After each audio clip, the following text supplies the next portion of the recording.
Welcome back to another episode of Breakfast with Champions, and we've been bombarded with so many requests to sit down with this next guest who is just taken over the market, very, very systematic, very organized. It's like playing chess with him every single time. He's got the board in front of him. Every single thing is strategic and just with finesse. So it's my pleasure and honor to introduce our guest for this episode, Mr. Ben Lalez. Ben, welcome to the show. How are you today? Good. How are you? Thanks for having me. Good. Thanks for joining us, man. Yeah. Dude, how are things? A complicated question. Yeah. I think things are overall good. 2023 is obviously not nearly as good as 2022. Yeah. We were talking about it before. Yeah. We hit Yeah. Can't complain. Yeah. Man, you're one of those agents who, again, you just gobbled market share year over year aggressively, right? So talk us through the journey. I mean, how'd you get in business? Yeah. What did you do year one? Walk us through the patterns. Yeah. And Let me give you the little picture. Yeah. So let's go back to 2010. Yeah. I'll take you 2010 to 2017 pretty quick. I was the assistant to the project manager for a huge builder, LG Construction. They're huge now. They weren't as big back then. Got my general contractor's license. I said, see you later to LG and started flipping houses. What were you doing before 2010? I was in college. College. So right out of college, you got your GC license. Yeah, so I was working for LG from like 2010 through 2012. Got my GC license, started doing it myself. Yeah. And then, I was using a broker. And I'm like, well, F this. So I got my broker's license. And then kind of started this like jockeying for position of, I was a general contractor doing kitchens, baths, remodels. And, I started doing friends and family real estate. And it's like, oh shit, both of them are, kind of going at the same speed. And I kind of like felt intuitively in like 2017, 18 that if I put one of them down, the other one was going to take off. And so I love this story. So back when I was a general contractor, I really started hating it. I always joke you can only have like so many arguments with like foreign electricians before you want to blow your brains out. Right. So I got this one job. It was like this condo on Lakeshore Drive. Yeah. And we'll just say this.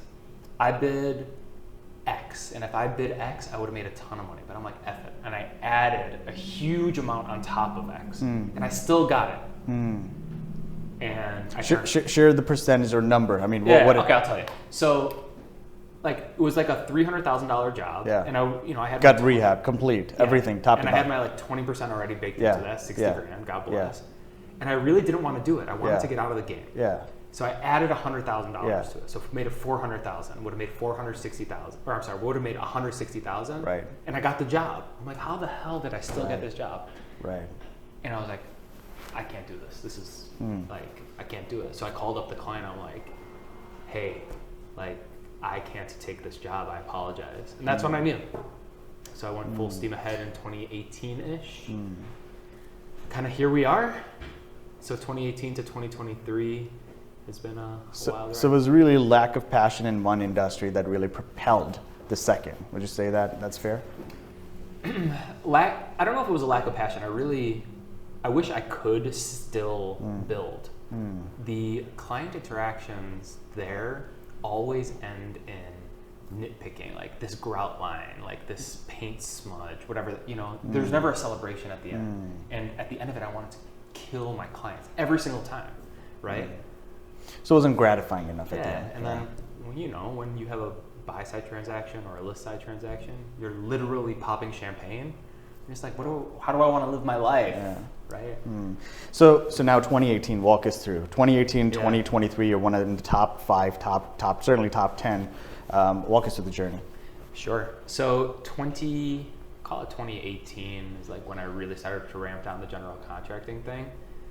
And it was one of those things where people don't understand. Like when you're using real estate as a side hustle or you have another side hustle, there's this exponential gain that occurs when all of your mental and emotional and physical energy is only like driven towards one thing. So in 17, I still did 4 million as like a true side hustle, right? But in 2018, it jumped to 14. So it's 3x. And you're a solo agent still? Solo. Wow. Okay. But that was just me. I put my head down. Yeah. I bought some Zillow share of 60642 River West, which was, River West wasn't River West in 18. Right. And it just got to a point where like I developed my system. Like I had a cadence, right? I was already selling general contracting, so I already had a cadence. I kind of implemented it, and I always tell people the only way to grow and scale, and this is kind of how the journey began, was I had enough business. I was running around with my head cut off, even doing 14 million. Potentially leaving some business on the table as well. Leaving business on the table. So that's where it started. Yeah. Okay. Is the rentals that I didn't have time for, the $100,000, $200,000 leads that I didn't have time for, enter first buyer's agent. Yeah. Wow. And that was your first hire, first buyer's agent. So actually, my first hire, like on the way to 14 million, I hired a scheduler. Okay. Just like, in the general contracting world, I'm not an electrician, I'm not a plumber, I'm not an HV, so you're kind of built. General contracting is built to fill in the stuff that you don't know how to do. That's the nature of the game. Right. I hated scheduling. I wasn't built to be a scheduler and communicate to all of these agents. So that was my first hire. So I paid her. Shout out Rachel. Did you feel like that just wasn't the best use of your time, or were you not good at it, or was it just something that you wanted to down the road build, that you have a full scheduling team for future potential? I think you're asking a bigger question, is like how, why scale, how, why hire. And for me, it's always it was always organic, right? I just kind of led with gut. I hate doing this. I should probably hire someone. It's outsourcing. This feels right. I should probably spend my attention here. Fair. Yeah. Right? I hate rentals. I should probably bring someone to, you know what I mean? And that's kind of continues to date. Yeah, to this day, obviously at a different scale. Yeah. So hired scheduler, kind of pseudo assistant, and then first agent, and then second agent. And then it got to about 5 agents when we realized we needed a full-time transaction coordinator. Sure. Who's doing all the transaction coordinating until then? So scheduler / assistant was holding, the fort, holding on the fort with transaction management. Okay. And then, then she sheds that to our transaction manager, and she picks up listing coordination. So that's Julia. She's kind of been, we call her like the Swiss Army knife. Sure. Where you need someone who has a wide range of abilities to hold down the fort while you actually go hire, a specialist. Got it. So 17, you're doing about 14 million. 18, market's decent, right? It's kind of, things are moving, 18, 19. Yeah, 23. So here's the trajectory. 4, 14, 23, 23, 66. Wow. All right, so let's pause there. Tell us what happened there. What took place? Yeah, the big thing is we figured out a system that was repeatable. So I knew that I could do 20. We knew that the buyer's agent, given the leads and the systems that we had in place, he could do 20, right? And then and then we had a bunch of people doing 4 or 5, 5, 5, because they could just tap into the system. So we were using a CRM that was ingesting all of our lead sources. Sure. We had a robust distribution model. We had a scheduler, et cetera, and it worked for 5 or 6 people. We had transaction coordinator. So people didn't have to spend time on the shit that they were horrible at. Yeah. And it just worked. When people so that's a massive jump. That's something a lot of people dream of. At that point, did you have any minimum expectations for your people, or were you just in that phase where growth is the only thing, and I'm just bring more team members? I'll be honest with you. At no stage from 23 to 66 was growth on my mind. Growth for growth's sake. Yeah. For me, it was all about, and Jeremy's here, all I try to do is identify inefficiencies and tighten them up so they could be as smooth as humanly possible. Wow.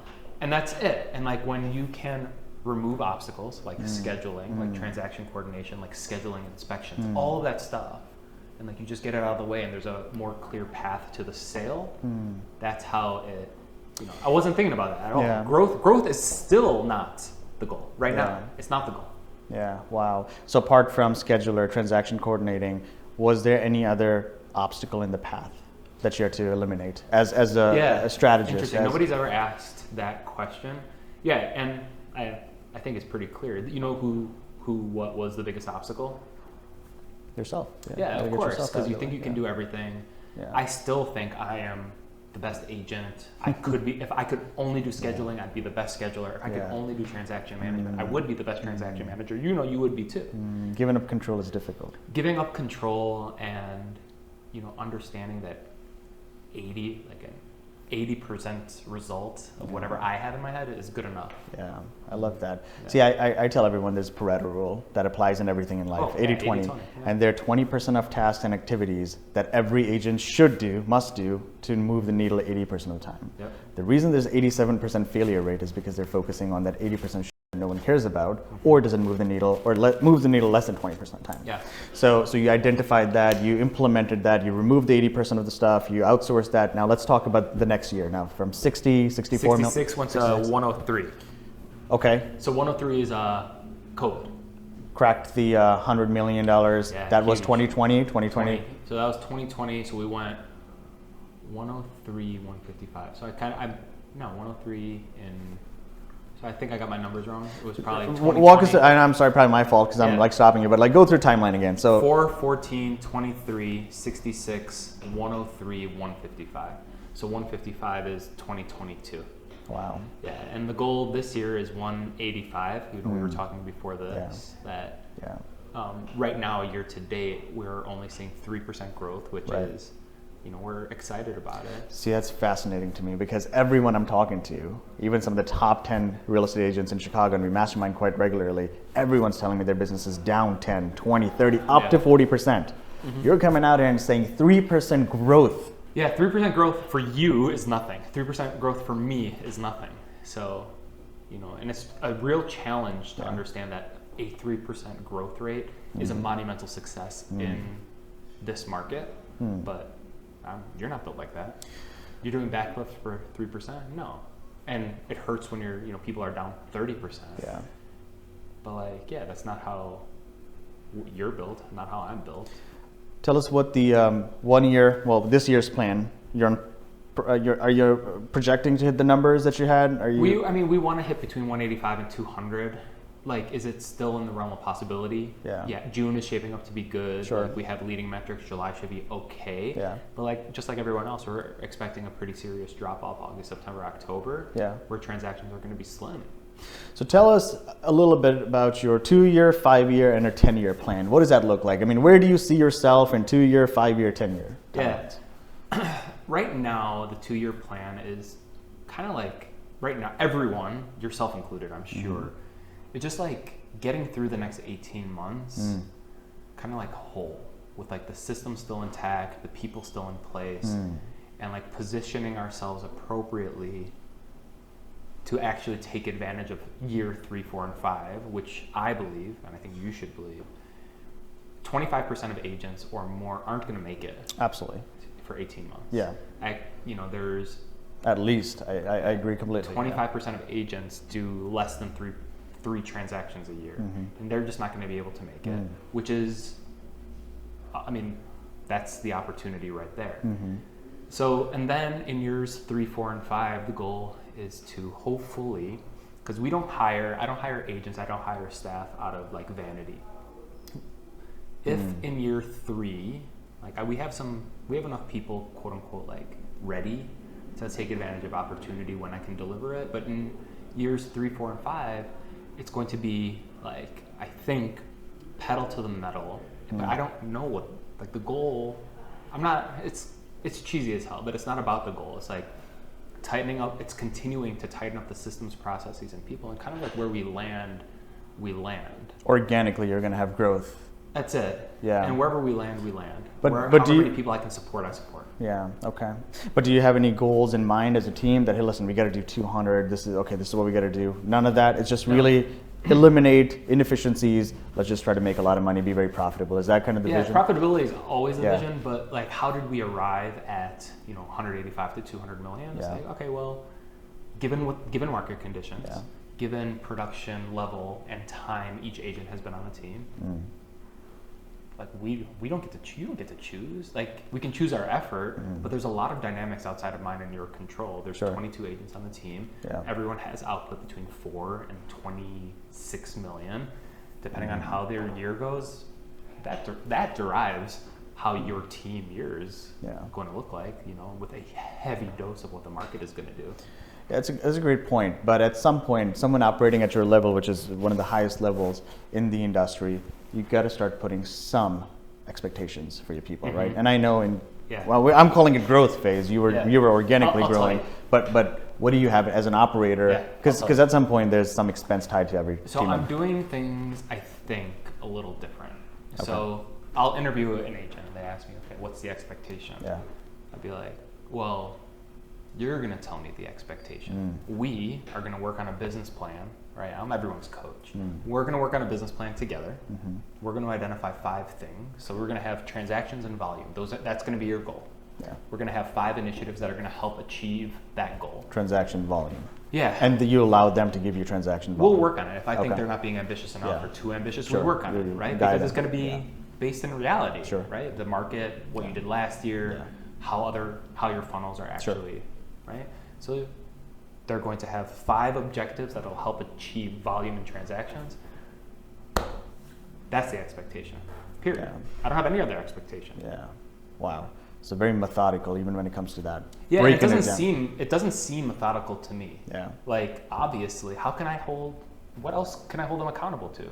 Like, do 2 million? If they actually completed the 5 objectives that I helped them achieve and the volume and transactions didn't materialize, I think if we know the effort, if we know the inputs were there and the output didn't actually manifest, I think it kind of is what it is.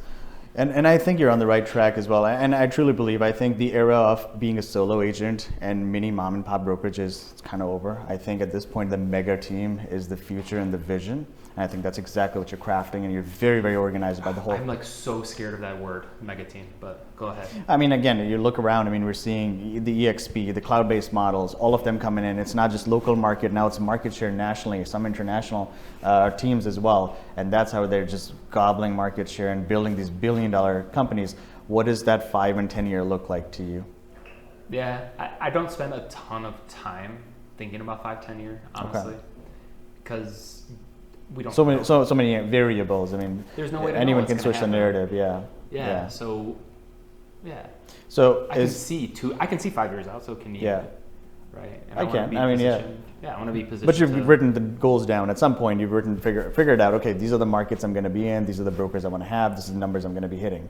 It's got to be somewhere in your head as a CEO of the company. It's not on paper. The 5-year stated goal. I definitely have stated goals for this year and next year. Yeah. But outside of that, what has worked for me is being able to be nimble. As we grow, I'm recognizing that that's becoming less and less possible. That's like kind of the changes that we're going through right now. Yeah. Is like to move 32 people after staff in the same direction is challenging. I understand. So implementing a change in software is difficult. Imagine entire structure being rechanged. It's difficult. Yeah. You said something earlier. You said the mega team word is it's a heavy word. Yeah. Share your thoughts and sentiment on that. Yeah. So mega team just the way it was built, right? 6 people, then 9 people, and the 6 people are like, oh my God, 9 feels so different. 22 people. We're not a family anymore. We're not. Yeah. The culture is gone to shit. Yeah. So the personal connection, which is a part of what has been so meaningful to me. Yeah. Mega team, I feel like by definition, is you can't have really any of that, in my opinion. But I've never been there. That's a great point. You feel like maybe some corporate side of lifestyle starts getting implemented when you start calling yourself a mega team? Because you are a mega team. I mean, at this point. By definition. By definition. I'll tell you this. The people on the team are super meaningful to me, but it's impossible to have deep, meaningful relationships with 22 people. It's impossible. Yeah. And that becomes the kind of obstacle. In 2022, it was kind of a joke among the team. It's 2022 is when the Ben Lalez team goes corporate. Because you have to. So did you, didn't you? Yeah, didn't you absolutely. have to go corporate? Yeah, for sure. Yeah, we did. And have to have like everything super tight, and like That's right. you have to be a little bit more careful with your words, and it's an interesting challenge. Interesting, and again, similar patterns, right? I mean, we started with about 3-4 team members, and when we went from 3-4 to about 11, the first thing people started freaking out. The first one is like, oh, we're not going to be a family anymore, or we're not going to get any time.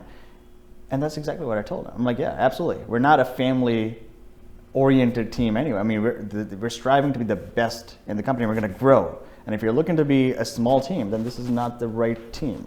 Because we're going to be 30, 50, 60, 100, 200, 1,000 people across different states. So if you're looking for that small sort of team setup, well, this might not be it. Have you had similar narrative or discussion with them?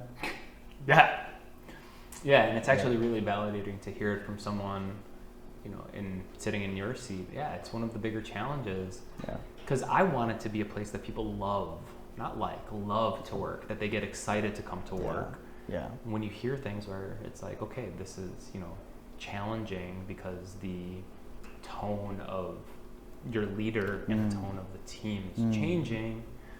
Yeah, and like as you go from small, mid, large, super, mega team, whatever. Yeah, identity continues to shift. It's one of the key things that everyone wants to grow a big team. Yeah, and again, what you're doing at 160 is far different from what you're doing at 30 million, 37 million, right? So I mean, identity has to change, the values have to change. I mean, you could have principles that are still in place, but things have to change. They can't be aligned with what you were doing 6 years ago. And that's like the big challenge is a lot of the people that were around when it was six people aren't here anymore. Yeah, same. Yeah. I mean, the OGs, the founding 6, 7. I mean, I got maybe 2 or 3 left, and the rest left because the team's too big, and we don't get the personal attention. It's not the same. Things aren't the same. You change, and this and that's fine. Yeah, that's exactly what I say. Yeah, if you good luck. You don't align with the vision. Yeah, and 4 of them are out of business, and all right. Now I want to hear a little bit more about, let's talk about like the team structure a little bit more. So you've talked to us about the structure that you have, because I know you're a very, very structured person. So isolate that a little bit more for me. How many admins? How does the team work? Do you have buyer specialists, listing specialists, showing agents? Tell us a little bit more about that. So ultimately, the way this is structured is I have a formula that worked for literally Ben Lalez to go from 0 to 23 million. That I think is duplicatable. Okay, so I don't differentiate buy list, etc. Rental agents, etc. Everyone follows the same blueprint. Everyone's going to land somewhere between. Right now, our lowest producing agent did 4 million last year, which I'm super, super proud of. How many years in business? Less than 1. Less than 1 year business. Yeah. Okay. And our top producing agent did 30 something. That is incredible. I mean, the fact that you could retain someone like that takes a lot of ego. They left. That's all right, but you got them from that amount to that 0 number to 30, and that tells me a lot about you as a leader. Because it's very, very difficult to keep people with big egos, and oftentimes people that are producing at that level are high D personalities. So we have to sometimes take a step back and allow them to shine. And we'll talk more about that, but yeah. I mean, I remember like the private office and everything. I understand that, but let's continue. So everyone's gonna produce 0 to 30 million, and it's all structured around. It's almost like a commune, if you will, where we have all of these people tapping into transaction management, marketing, photography, you name it. We're building everything around them. One-stop shop for real estate agent. All the needs are being taken care of. You're plugging into the corporate coaching system. with me, tapping into Compass, and following the blueprint. I am literally running the trainings, and we have enough of a track record. 0 to 10, 14, 16, 18. We have case study after case study after case study now. And so to answer your question, we have full-time transaction management, we have a full-time ISA, full-time CMO, full-time videographer. How many editors? 4 or 5 full-time editors. I feel like I'm missing someone. Yeah, we have a photography editor. And then, we rely on Compass a lot. I think we're lucky, we get a lot of support from Compass. Yeah. As a team lead who's paying all the bills, let's talk about that a little bit, right? Yeah. It's never easy. It's hard, Because you got to pay a bill 15th, payroll goes out 30th. Sometimes it's difficult to kind of sleep on 29th and the 14th, it's going to get wiped out. Yeah. How do you deal with that stress? And that's one of the reasons a lot of people can't be at that level. Yeah. Because you need a lot to stomach that. There's a lot of forecasting. Yeah. Now this year I've become way more forecasting heavy so that I can budget appropriately. And so I sat on a panel with a couple others, and we don't realize that $30 million agent doesn't have a P&L. They don't have it. I have an intimate relationship with my P&L, understanding labor fluctuations week over week and why it's changing, and that's the kind of stuff that I have to deal with and recognize and get out ahead of. But that's, I got a piece of advice I don't know, probably 10 years ago, where it's if you're afraid to open up your banking information, the books, you have to be comfortable with that to be you have to the good, the bad, the ugly, you have to look at it right in the face and deal with it, period. Right? Something you said a few years back, I think it was last year before, you're listen, I'm not going to go in partnership with anyone if they don't know their numbers. Yeah. That thing really resonated with me at a very deep level. It? I did, certainly. Let's go. Yeah. But why is that important to you? I mean, tell us the psyche or the science behind that. So, okay, if that resonated with you, so I get coached. I'm in Town Ferry. Yeah. And I went to the... and you, by the way, shout out to, of course, your coach as well. A great guy, but then you were in front of hundreds of people, and I heard you did a better job than most of the panelists over there. You kind of moved the crowd. You did a great job. Yeah, so congratulations on that. Yeah, thank you. So I was at this panel, and somebody's every real estate agent has to have key principles. And and it was strange to me that I hadn't written this one down. And that's always be profitable. That's the key principle. What the fuck are you doing in this suit doing a podcast if you're not making a profit? All of it is just crazy. I tell, some key people here, you guys would think I'm insane to spend the amount of money I'm spending year over year to make, right? What are we doing here if we're not being profitable? Right. So, okay, yeah, in a partner, in anyone, if you don't understand your profitability, if you don't understand your numbers, what the fuck are we doing? Yeah. Right? Yeah. Where does that come from? Does that come from the GC days when you had to outsource everything and you had to really nickel and dime everything, or you got nickel and dimed everything, or was it just naturally? Is that the lifestyle, your parents? I can answer it now. I think it's how valuable is your time? Yeah, you got to know exactly what the value, dollar per hour value is. About $2,400. $2,400 an hour. Damn, it's more expensive than my time. So I shoot for $1,000 an hour. Every hour I spend has to be a path to $1,000. So it's if I'm going to spend all of this time and all of this money, and NOI doesn't equal my perceived effort, then again, what are we doing here? Our hours are different because I'm in production.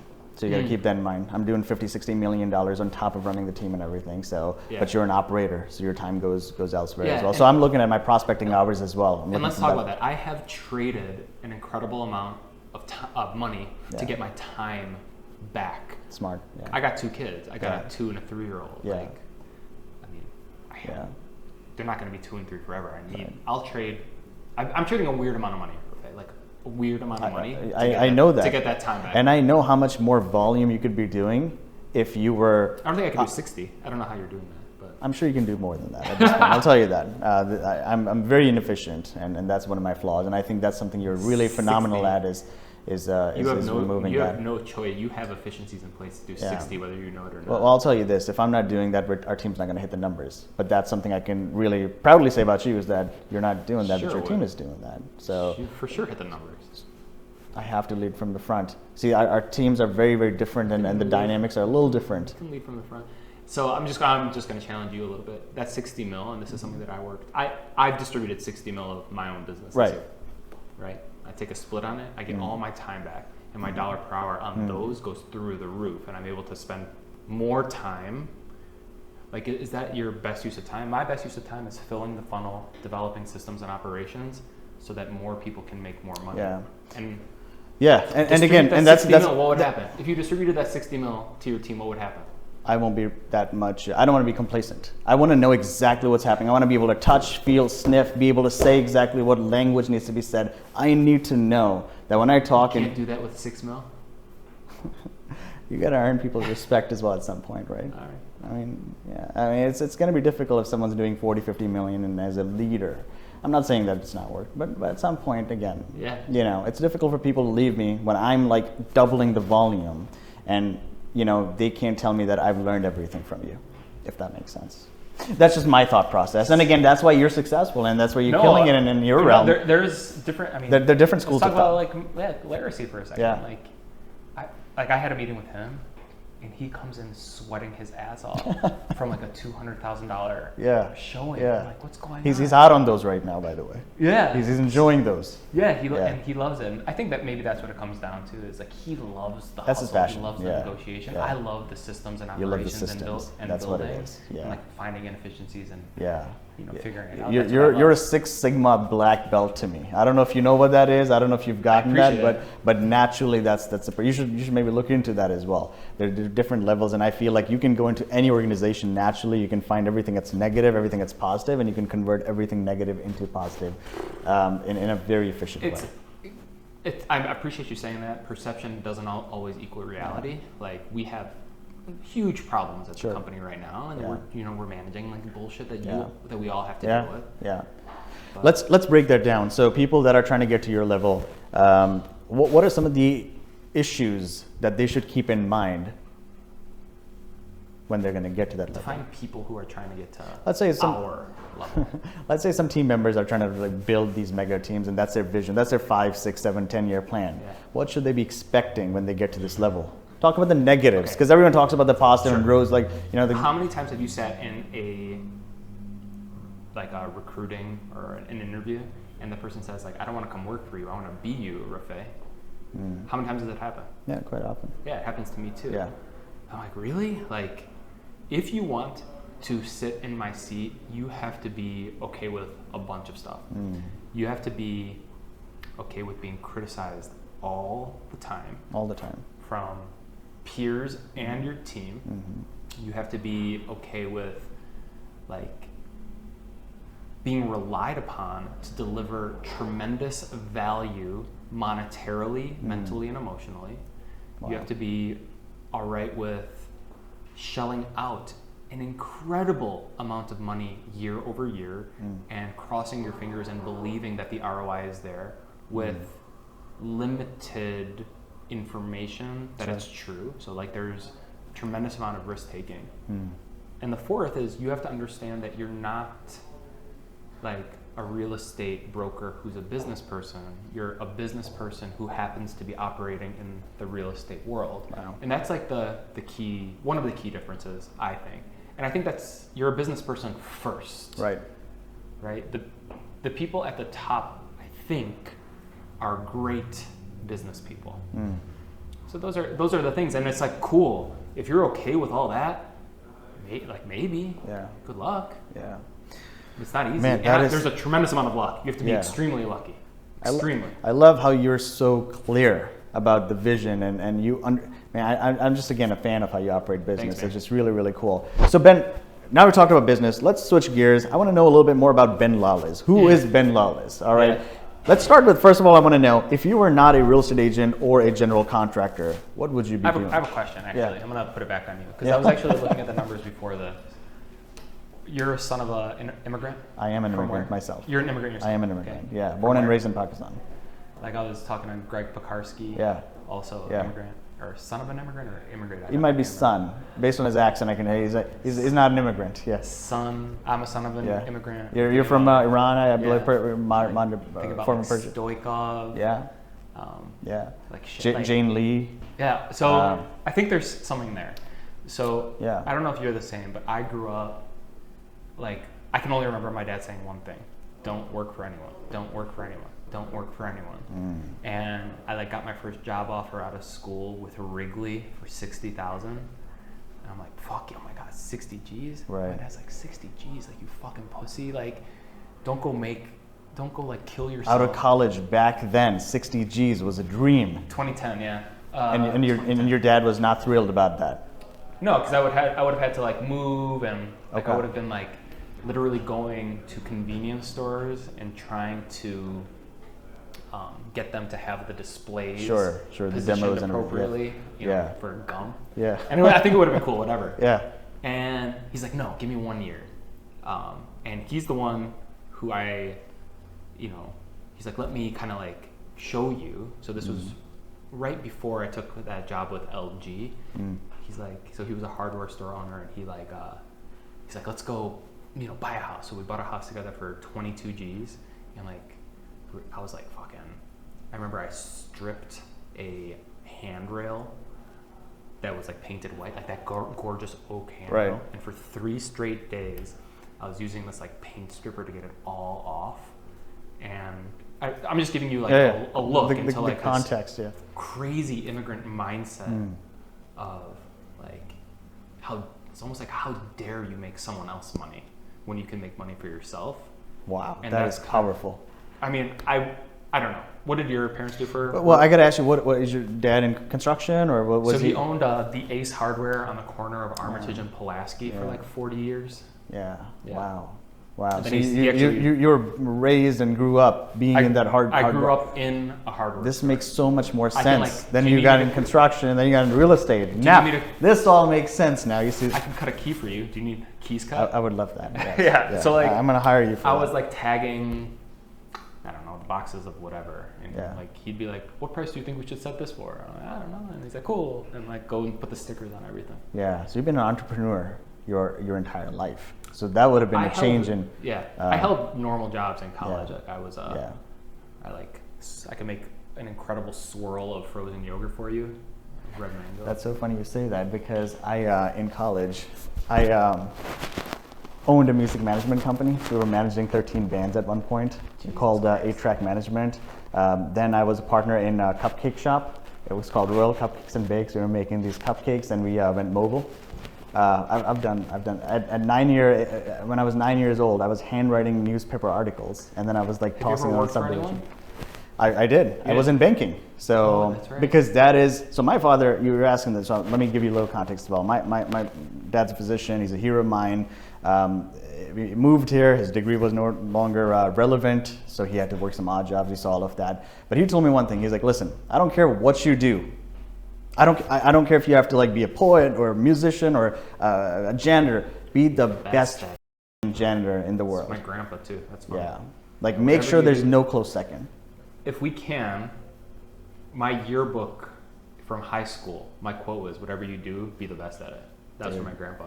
That's the immigrant edge right there. So so like there's definitely some of that. There's also like an incredible fear of failure. So like I was watching. Why is that? Is that personal? Is that just letting your people down? Is it letting your family down? Is it what your dad will I think? should probably talk to my therapist a little bit about that. I'll be a but- therapist today. So I think so forget about that for a second. I think the most successful people have like that incredible fear of something coming to fucking get them, and also an incredible pull. And like those two things, I stole that from someone. Yeah. But like those two things together, Yeah. like are So it's super almost important. an equilibrium then, right? Something's pulling you back, something's pulling you forward, pushing you forward. No, I think both are. You want to run away from Yeah. like I'm running away from failure. So that's why you're and moving running even faster. towards Yeah, perceived okay. success. So having both, I think it's healthy. The why, yeah, I probably need to look into why the fear of failure is so strong. Some soul searching. Yeah. For immigrants, a lot of it is like, listen, my parents have given up, made all these sacrifices. Definitely. I cannot let them down, Definitely. right? I mean, Just like your father worked like, from Pakistan, you came over. I was 15. You know, but your dad was a physician already at the time? Back there, yeah. Yeah. So was he able to bring his like license No, over? He had to start over? No, he had to. And again, 30 years after, you then go and do your USMLE. The science has changed, medicine has changed. I mean, there's shelf life, obviously, for physicians at hospitals. Yeah. They want younger doctors, so there's more shelf life. So he decided that he's going to get in his field, but more in the business world. But very, very calculated man. Again, incredible chess player, very strategic like yourself, but very, very pessimistic. Very pessimistic. When I got my license, he told me, real estate is just, these licenses are a scam. Like, I mean, Aren't they? Well, they kind of are, right? It's like, you know, they kind of lure you in and the commission and everything. There's no safety. That is very important to him. Yeah. And that's why he moved to US, right? In his mind, that's his safety. Yeah. He came from third world country. There's no safety in this business. There's no safety in this business. Yeah, there's no safety in that. That's a great segue. There's no safety in this business. 87% failure rate. What distinguishes the 13%? We've touched on a lot of it. This shit's so cheesy. Like, it's just the same shit. It is, sure is, it's yeah. like hard work and consistency. For you, what was that 4 to 14? Same thing. Consistency, not giving up. Like shedding all of the distractions. Yeah, shutting it down, focusing on blinders. Yeah, blinders. Hard work and consistency. I tell my team all the time. Yeah. I don't know. I again don't know where I got this from, but like I knew the money was in the follow. I knew it instinctually. Gold is in the follow up. Yeah, it just like makes fucking perfect sense to me. So I put 500. Even I'm talking about, I'm Jewish, so it doesn't matter. But Christmas, New Year's, holidays, weekends, 500. Which isn't that much. Consecutive days of follow-up. And that was it. You do it. It's hard. But like no one's willing to do it. Wow. That is... It's simple. If anyone, like I don't know, like we both know that hundreds of viewers, right? If one person can put together 500 days of true active follow-up, they'll be successful. Most will give up on day 2, day 3, day 4. Nobody's going to do it. Yeah. What does a follow-up look like to you? It can be anything. And that's, again, what I'm teaching the team is follow-up is CRM. People who you have identified as a potential, it could be your uncle, it could be someone who came in via Zillow, it could be anyone.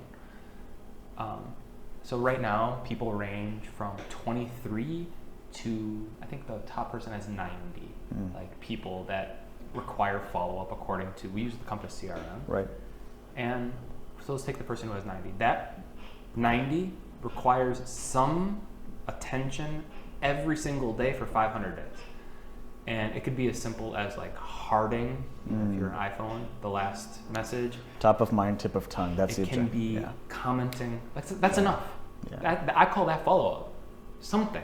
But 90 times 500, if you're actually able to do that, let's just talk probability. Let's say you start with those 90 people at a 5% probability. By day 500, what is the probability across the board? I'm serious. Significantly high. I mean, significant. Even if it's 15%, significantly you've tripled higher. the probability. Yeah. I personally think you take it to 70%. Yeah, I agree. 77% state and claim they want to work with the first person in contact or person who helped them out. Yeah. They just lose contact and forget about them. So that's follow-up. I love that. So people who can't see it, tell us what is that? Yeah, so it's, not being ashamed to have 3, 4, 5, 10, 15 text messages go unreplied to. It's hard, but why does it matter? Yeah. According to NAR, people complain about their real estate. Now, what's the number one complaint? Right. Yeah. What have they not ever complained about? Getting followed up with too much. Too much communication, right? People just don't understand that. So why is that mindset there in the market? I think it comes down to therapy again. Agents think that they're not good enough for the client deep down, and they think that they're bothering the client, that the client doesn't want to hear from them. Don't you think that's true? Wow, dude, you're hitting. Yeah, absolutely. I hear about it, but like you know, I always say let's absolutely boil, like when you boil it all down. Yeah, you don't want to come off as salesy, or they're gonna think I'm thirsty. I mean, you know, I don't want to bother them. But oftentimes it's like, dude, I'm not comfortable or confident in making this call. What would they think? It's always like, what would, yeah. But so Maddie, she's super coachable, and a lot of the people on the team are. Yeah. Wow, you're persistent. Yeah, we decided to rent with the goal of returning to the market next year. I apologize for not replying sooner, but you'll definitely be our girl when the time comes. Wow, 6 unread messages, or 6 messages with no replies, kept going day after day after day after day. Finally, client gets back, and she's like, "Hey, listen, I'm here. That's a great plan. Whenever it's time, I'm here." Yeah. Yeah. That's incredible. So that's just like one example that was frame worthy. Yeah. But that's what follow-up looks like, is an unrelenting, like psychotic persistence that, again, not everyone has. So when people come back to one of your other questions, you want to sit in Lalez's seat, Lee's seat, Lo's seat, your seat, Greg's seat, whatever, like Emily, Karen, like whoever, Millie, like you have to be a little twisted. That's what I tell everyone. And if you're not willing to go there, someone else is going to be there. I love that. And that's why they're in the top 10, top 20 ranks. Over and over. I don't even know if I'm able to stay there. I don't know if I have. They've done it for like 20 years, dude. I don't know if I have that. We'll see. Like, I think I do. We're going to try. But fuck, 20 years? That's insane. That is being relentless in the game. That's being a student of the game and not giving up. Yeah, that's like LeBron. Like, I always joke, like, I'm Giannis. I did it 1 year. I haven't been back, you know what I mean? Like, we'll see if we can keep on going back to the finals, but who knows? Let's talk about you now. I want to switch gears a little bit more. Yeah. What gets you out of bed? What is when Ben Lalez wakes up? 10 seconds. What are you thinking? Yeah. What's important to you? Well, it's just like, I think what you're asking me, again, it's just why my brain is wired like this. I don't know. You're asking me what's like my why. Why do I get out of bed? Why do I do what I do? What's your why? Let's start there. I want to build like the best possible life I am able to provide for my kids. Like reach my potential, whatever that is. Because if I don't do that, I'm letting my kids and my wife down. You think if you were single, how would that be different? Man, I'm not, so I don't know. But yeah, would it still be about someone else, or would it be about yourself then? Would it be more ego involved? Because right now it's more about your kids and family. I think it would still be that like potential piece and like understand, like figuring out. Oh, I don't like leaving money on the table. It's similar to like how we talked about, like I didn't want to leave rentals and $100,000 leads on the table. Yeah. So it's like kind of just curiosity and seeing where we as a team, as a company can go. And like if at some point the answer to that question in 5 years is like, cool, like we're at X number of agents doing X number of volume and I figured out a way to keep that sustainable, cool. But right now that's not the case. Wow. Your kids, 3 and 5. 2 and 3. 2 and 3. I'm sorry. Yeah. I'm coming from Larry's son is 5 now, so I'm sorry. I'm mixing. It's all good. Any aptitude or any sort of real estate? No, not for real estate, but any habits that you're starting to see that I kind of see like where this is headed to, or is it too soon? Great question. So my older guy Arab is like the little guy. He's not quite a human yet. Yeah. But the older guy, I mean, I can definitely see. This might be true of all 2 and 3 year olds, but like you definitely have like for this, you have to have like some level of obsession. Sure. And like he definitely has that, but I think that's probably and like he definitely has that like persistence. Right. Again, I don't know if that's all 3 year olds. Do you work-life balance with someone who's operating at this level? Yeah. You have almost a work family as well. You got 22 agents. They're kind of like having kids as well at sometimes. I feel like. Sometimes people say that, it's like say that, but there's a lot of these people are like better agents than I ever was, and like they're great business people in their own right. Yeah, they, part of the job that we signed up for is to hear their issues and troubleshooting, problem solving. Potentially problem solving. Yeah, I'm learning that it's not always problem solving. It's like, I hear you. That's fucked up. And that's often good enough. Being a sounding board. Yeah. Work-life balance. Yeah, but work-life balance. I trade a tremendous amount of money for my time. Yeah. Like the amount of money that I have traded in order to be home from 5 to 7, typically, and not have typically showings on the weekend is outrageous. It's outrageous. Yeah. And I think that's really interesting to talk about for a second. We want to talk about efficiencies and removing obstacles. Yeah. I've applied the same philosophy to my life and like simple stuff. Like I haven't been grocery shopping, and neither has my wife, in like 2 years, right? Instacart. I use a great service. It's a client of ours called Car-Ectly. Car's out front, picks it up, washes it, gasses it up, oils it, brings it back. Same thing with laundry, same thing with food. Like removing as many... Outsourcing as much as possible so you get your humanly, time back. Yeah. That's your currency. Like, That's a pattern. Well, right now, there's a direct path to freeing up all that bullshit on the weekend so I can actually enjoy spending time with... Why? Like, again, the why. Like, if you make all this money, you don't get to spend time with your kids, then what's the point? What's your why, Rafe? What's the point? And I'm not married. I don't have any kids, so it's. I think it's going to shift massively when I have kids. But right now, my why is just to be, again, to be the catalyst that helps people achieve their goals. It's really now paying it forward. It used to be very egocentric. It was being the best, leaderboard, this and that. But now it's truly the people that have kids, people that are coming and joining, taking the leap of faith and joining our organization. All right, how can I help you get to your number? People don't understand that, and people think we're full of shit. Yeah. The only way I lose sleep at night is thinking that I'm not delivering maximum value to them. 100%. Everything that I possibly can. And people think I'm full of it. They think I'm full of it. It's funny you say that, because my biggest fear is what keeps me at night is, am I a good leader? Am I a good leader? Are there any flaws? Right? How can I better myself? Hundreds of what flaws. coach do I need? But Hundreds of you're flaws. Good enough for Faye. That's it. All right, let's talk about markets real quickly. You're a very, very strong player in downtown market. Now you're spreading into the suburbs. Tell us, like, what is your the bread and butter right now? Yeah, the bread and butter is very simple. We're pretty dominant, 400 to 900. Yeah. 2 to 4 bed, like condos and single families in primarily west of the highway, but also in Lincoln Park, Lakeview. And that's kind of where we focus as much attention as humanly possible. Why? Because we believe those people that we come into contact with they are serious buyers and sellers, and they transact. And that's our whole focus. And I think we still have untapped potential there.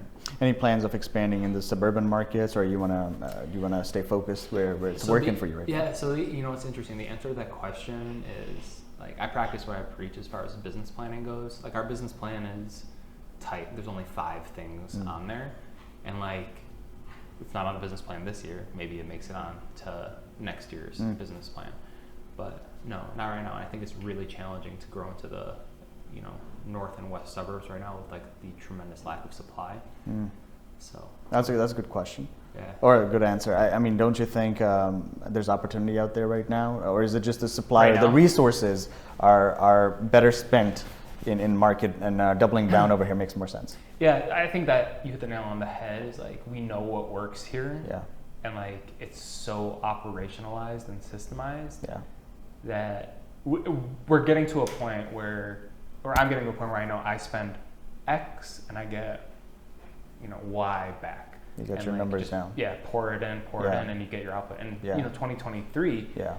I'm telling you would be like, Ben, you're fucking insane for spending this much money in order to get this much NOI at the bottom. It's crazy. It's stupid, is what it is. And something will have to change if that continues past probably 16 months. Like, nobody's putting in the amount of money that I am getting the return that we're getting right now. You're a great business operator, a great CEO as well. What separates your team to an average buyer, potential prospect, from the rest of the herd? What's different about the Ben Lalez team? I think it's just people. It's just a cheesy answer. Like, your agent won't be putzing around with the shit that you're not really hiring them to do. You're not hiring them to schedule. You're not hiring them to schedule the inspection and like tap the lender's shoulder. You're hiring them to be excellent negotiators, to understand like the nuance of broker interaction, like to guide you from that first interaction all the way to the end with clarity. And like, I think the differentiation is they're all getting coached. Like on.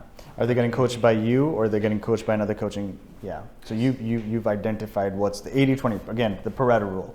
And as one, listen, it's so funny. I say real estate is a very simple business. Super simple. It's not an easy business. It's a very simple business. Handful of things we have to do on a daily basis, and then you just need someone to hold you accountable. If you can hold yourself accountable, you'll be very successful. Larry's prime example. You're a prime example. No, I'm not. I hire someone. I pay someone a lot of money to make sure that I'm doing what I say I would do. Yeah. They're paying me a lot of money to hold them accountable. Yeah. To what they said that they were going to do. Yeah. What does it mean when you say my team is excellent negotiator versus someone, again, from someone who's just clicking and going and finding millions of options on Zillow, Redfin, how does your team stand out? There's a very small chance that you click on whatever and you get a random agent that someone like me is in their ear saying, hey, just so you know, your relationship with the agents in the city is more important than the relationship with any one individual client.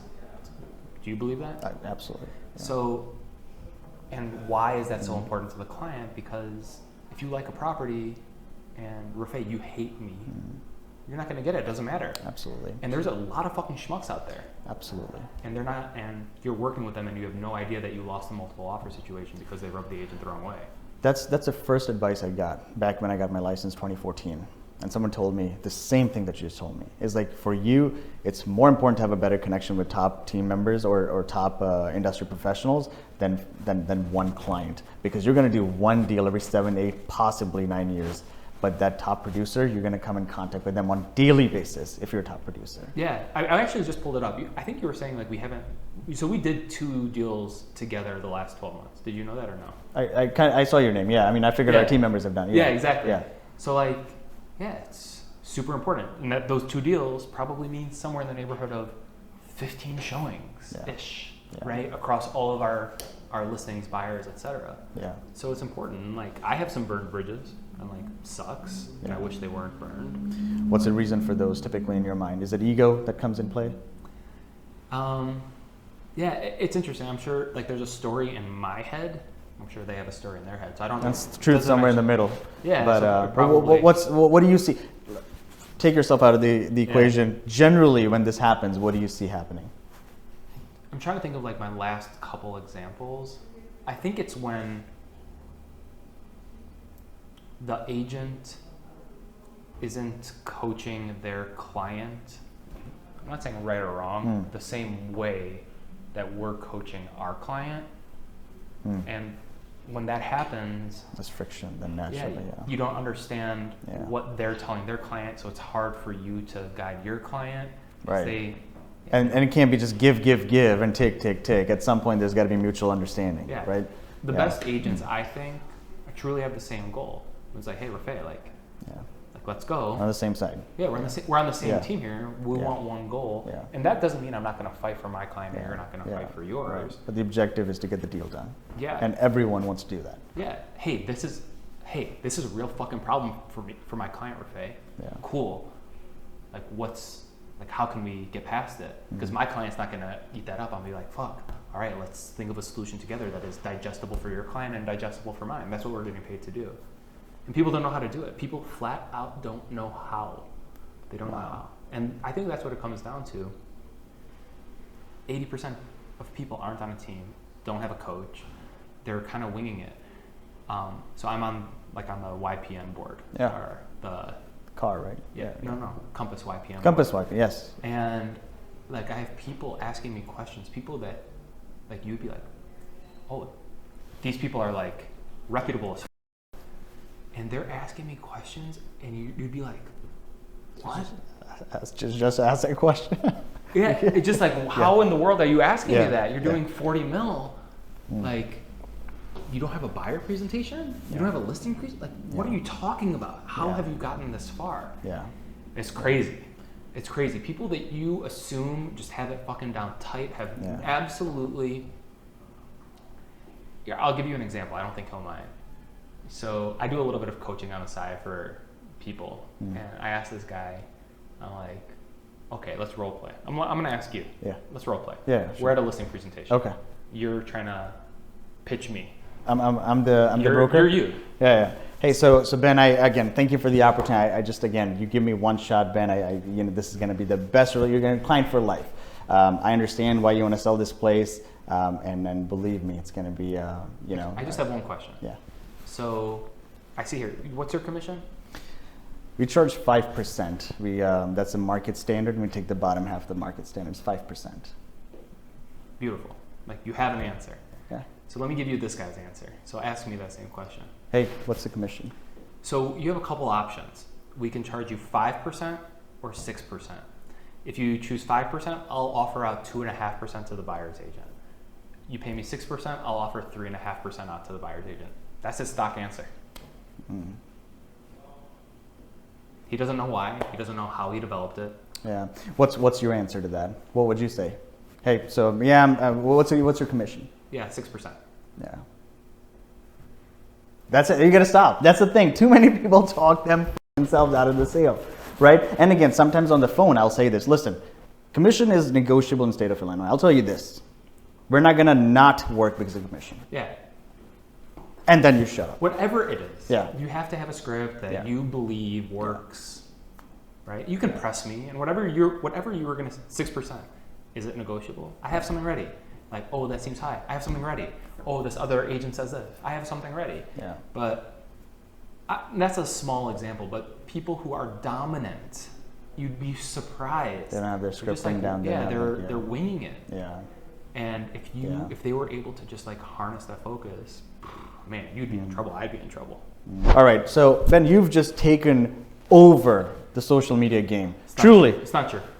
But, well, from the optics, I'll tell you why it's not true in a second. But I'm talking optics. All right. We see you everywhere. Again, huge fans. We follow your content. We share that with our friends and clients as well. Sometimes when it's relevant, of course. I hope you do the same as well with my content. Just always sharing my competition's content all the time. But man, you have taken it to the next. You have taken the game of social media to the next level. All right. So tell us the significance and the importance of that. And I know this is a loaded question. I get it. It's not a loaded question. We have 5,000 followers on Instagram. Yeah. 5,000. We have 3,000 on TikTok. We have approaching 1,000. We're not dominant. We're not. We're consistent as fuck. Yeah. We're not dominant. Yeah. And the only people who talk to me like that are agents that I know and my sphere. And that's good enough. That's it.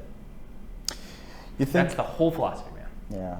You think in this market it is absolutely necessary to control and be consistent in social media, or people can wing it without it? No, I think it's so in that speech that I gave. Yeah.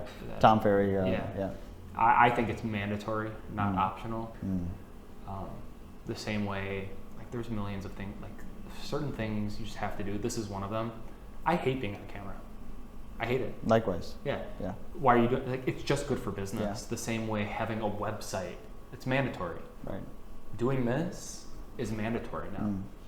I cannot. It has not happened where I go up to anybody that I haven't seen over a month, and they go. They always go, "Hey, I see your stuff on." And this is. I find this interesting. Not everyone finds this interesting. It's like, "Oh, I see you all the time on Instagram, TikTok, Facebook, LinkedIn, YouTube," because people are consuming stuff really only in like when you consume social content. For me, Instagram is like the main go-to, and Facebook sometimes. Yeah, Meta is really Yeah, and like, but for other people, it's YouTube. For some people, they only consume content on LinkedIn. Yeah, no, or TikTok or something, or Snapchat for some reason. Yeah, or whatever it is. Yeah, and everyone finds me. Like everyone knows. Everyone knows what I do for a living. Yeah. I pick up my phone, talk to my cousin, talk to him like twice a year. He knows. I have no idea what he does for a living. Right? He works for some big company in some role, but he's not broadcasting to me on a regular basis. He knows exactly what I do, where I do it, and that's valuable. Great point. That's very valuable. But we're not influencers. Like, I have almost no reach outside of Chicago. I don't necessarily need it, want it. I'm not that big personality like you. I'm not as good looking or as handsome as you or well dressed. Just am who I am. Yeah. You're blushing a little. Yeah. No, I know you're playing this game with me right now. But like, yeah, to hear that we're dominant is a big eye roll for us all the time. Yeah. We try really hard. We're incredibly consistent. Yeah. We're trying to be dynamic in our approach. Yeah, but we're doing better than most. But consistency does bring the dominance, don't you think? Yeah, but like, yeah, we are us, you, Lalez. I don't know who else is as consistent as us. I mean, and we'd be more consistent if it wasn't for this guy. Yeah. He just leaves. But like so like the bar is low. It's low. Bar is low. So for someone to be that fourth, fifth, sixth person would be super easy. Just no one's as crazy as us hiring these two to do it all for us. Dude, that's all it is. You know what's crazy is even if you get 100 views, dude, that's 100 people that consume. That's a lot. 100 people in one room. And you sharing something with them, you could think about that. A lot of people delete videos. Dude, people delete videos because they're like, oh, I didn't get 1,000 views. That's a mindset out there. Yeah, I mean, we do that, but it's because we think that we could improve it and it should be 1,200 views. But like, no, I'm talking people that just won't even record because they don't think that the reach would be there. Yeah. And they just give up before even starting it. No. You're strategic with that. I'm just talking about... I'll tell you what's actually interesting for us now. So we have a machine. Like, we are a production company. We have talked about opening a production company and hiring or getting a space because... We've got some space, if you know. Because we have full-time videographer. Media shop, yeah. And we have 6 editors. Yeah. And we're producing... So last week, we put out how many clips across how many posts? We'll just call it 130. For the team, we posted 130 times. Insane. So for us, so you see me, but you don't see JP. Riley, no, I see your team. Now they're kind of, the algorithm is pushing them as well. So perfect. But their content should be indistinguishable from mine. Yeah. And like the quality and the reach, that like how wide we're posting it. Yeah. So that's what's interesting is capturing market. If we believe that social media aids in our effort to capture market share, now I can only, unless I pop, I'm going to cap out at 7,000. You know what I mean? Yeah. But I don't think we're going to pop. I've kind of come to terms with that. But now it's really interesting to go wide and have 20, 30, 40 people that we're distributing content for on a really wide basis. Because one of them might pop, and then that just like brings everyone along. It doesn't even matter. I think it doesn't even matter if they pop. Then they are staying remarkably top of mind for their sphere. And like, we know it works. I know it works. You know it works. As a leader, oftentimes people have this issue where they're like, it's my brand. I need to be in center, front, center, middle, and everything. You're not like that at all. You're very... lead from behind is what I try to do. Yeah, you're kind of behind the scenes, but you're giving them all the ammo, tools, all the arsenal to like go and be very, very successful. Something not too many leaders have that quality. Is that something that you had to learn down the road, or is it just something you have to put your ego aside and deep inside? Ben Lalez saying like, come on, I started this company. I definitely have a healthy ego. There's absolutely no way you can do what we do without it. Sure. You have to have some like psychotic sense of self-worth. However, the only reason why we're the Ben Lalez team and not insert any name, like the Standard Group or Olive Oil, Pinnacle or whatever it is. The only reason is, give me the 5 names in Chicago real estate that come to mind when you hear success. Give me them. Give me them. You, Lalez, Jeff Lowe. Let me give you Emily Saxwell. Lee Marcus. All of them. Like none of that. Like you need a front person. You need something. It's like, I agree. McDonald's. I mean, you've got Kraft, Heinz. You've got J.P. Morgan. I mean, everything. There's got to be something that connects everything. So Greg is a good friend of mine. Greg Pekarsky. Yeah. They're Vesta. Yeah. Vesta, in my opinion, doesn't have even the the Kamar group, or I know it, but when I say Greg Bakarski, they're like, who? Like Vesta? Who's Vesta? Great point. It's challenging. Vesta doesn't mean anything. Ben Lalez has a face, has a name, has a brand, has a logo. Yeah, they're right up there. They're number 6, 7, whatever. Yeah, they're right there. But there's something that's so crazy. I made a decision. That is so crazy because people. So here's the thing. I've had team members say, "Listen, I don't want to join anyone's name. I'll join a team if it's like ABC Realty or something, whatever, because then we can all move forward and there's not one person leading it." Yeah. But it's those people that are leading it with their brand are the most successful. So where's this correlation? Why is there an ego in the business then? It's so funny. So that's I have 2 people that I have on the hook that are beasts that I want to join the team. And they think that those 2 things are mutually exclusive, right? And they're like, I don't see how I could be on a team and have my own brand. And I'm challenging people to think about it as like, no, I'm just giving you a really strong foundation to sit your brand on top of, and supporting you. I'm not just saying this to be cute. I don't understand why they're mutually exclusive. I have people on the team, they're dominant.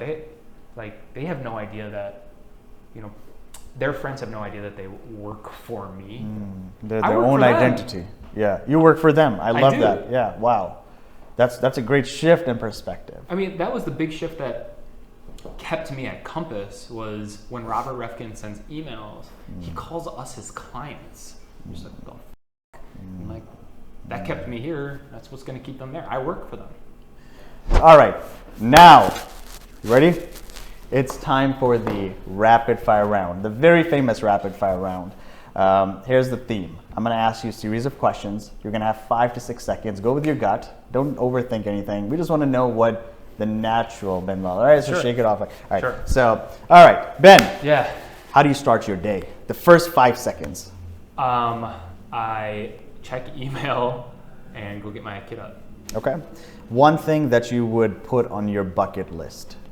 Real estate bucket list or personal bucket Personal. list? I want to say courtside and an NBA game. Feet on the hardwood. Best thing that's happened to you this month? This month, man, it's been a really challenging month. Took a vacation with my kids and family. Where'd you guys go? South Carolina. My in-laws have a beach house. Charleston? Yeah, South Carolina. Yeah. Cool. When are you most inspired? When I'm able to solve problems in an imaginative way. That's powerful. Wow, imaginative way. That's very cool. The best compliment you've received ever? Someone once called me a 6 Sigma business operator. Black belt. Your favorite movie? Sandlot. Why? Just pure fun, and kind of takes me back to my childhood. I love that. What is something you absolutely, utterly cannot do? Can't do. Oh boy. Cannot do. Yeah, cannot do. Sorry, I know I'm on the clock. You can do everything. No, what can't I do? There's one thing you're just again, I absolutely can't do. I mean, just utterly disgusted. I cannot do. Cannot do. Yeah, funny. No, I don't think there's anything I can't do. You can do everything. I mean, I don't think I can do everything well, but I'll try. Figure it out. Yeah. I'll try. Jack of all trades, essentially. Yeah. Yeah, jack of all trades, master of none. Master of all. Uh-huh. Yeah. Cats. Oh yeah, I'm allergic to cats. but do you have any pets? Tried. No pets. No pets? Is there anything I can't do? That's a weird question to me. That is a weird question. What can't you do? There's a lot I can do. I can't. Can you sing? I can't. I'm a classically trained vocal singer. I can't. No. Can you sing? I'm a thespian also. I can't sing, but I do sing. We'll skip. What's your kryptonite? My kryptonite. Jesus Christ, man. Dude, I worked really hard. I stayed up all night long. Nobody can answer these in 5-6 seconds. Take 10 seconds. What's my kryptonite? Is something around my kryptonite is Unrealistic buyers. Ugh. Yeah, there are a lot of them Like right insane now. buyers, yeah. How do you manage stress? Meditation. Okay. Every day? Most. Tell us about the Zen room. The meditation room. Is that where you meditate? I do often, but that's more or less, I don't know if anyone actually meditates in there. It's like you just get away. It's a cultural thing. Yeah. Meditate. That's important. One important life lesson for someone to learn.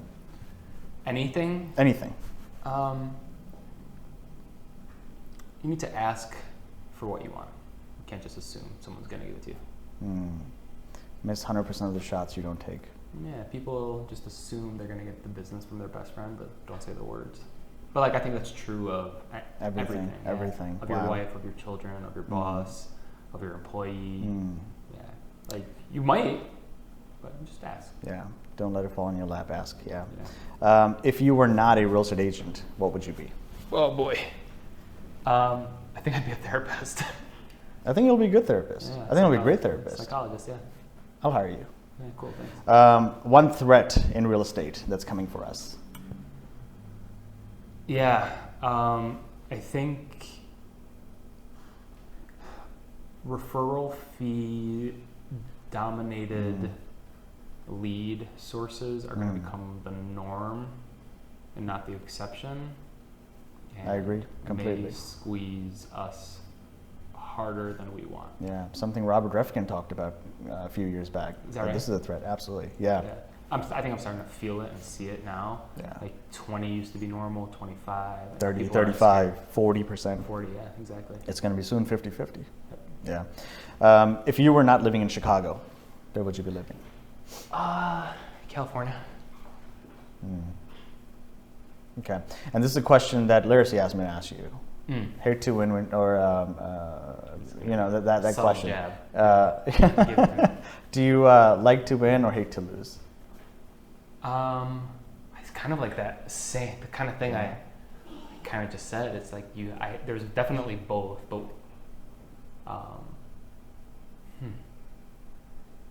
no, I hate to lose more than I like winning. Hate to lose, right? All operators do. Yeah. What was his answer? Same. Yeah. Same. I think everyone at that level, high D personality, they just hate the ego kind of comes in play. It's like, and then you take lessons and then you implement that, and you try not to repeat those. But yeah, Ben. On that note, man, what an incredible session, dude. That was truly powerful. Thanks, man. I know people are going to get so much value out of this. That's Every single thing was just pure gold. That's what I'm trying to do. Yeah. Always. Yeah. 2 or 3 people might actually take something and implement it. Well, that's the thing. You can give them the whole playbook. They can only implement 5% or less, right? Ben, thank you so much. Yeah, You're a good friend. I appreciate that. This was incredible. Yeah, my pleasure, man. That's a wrap.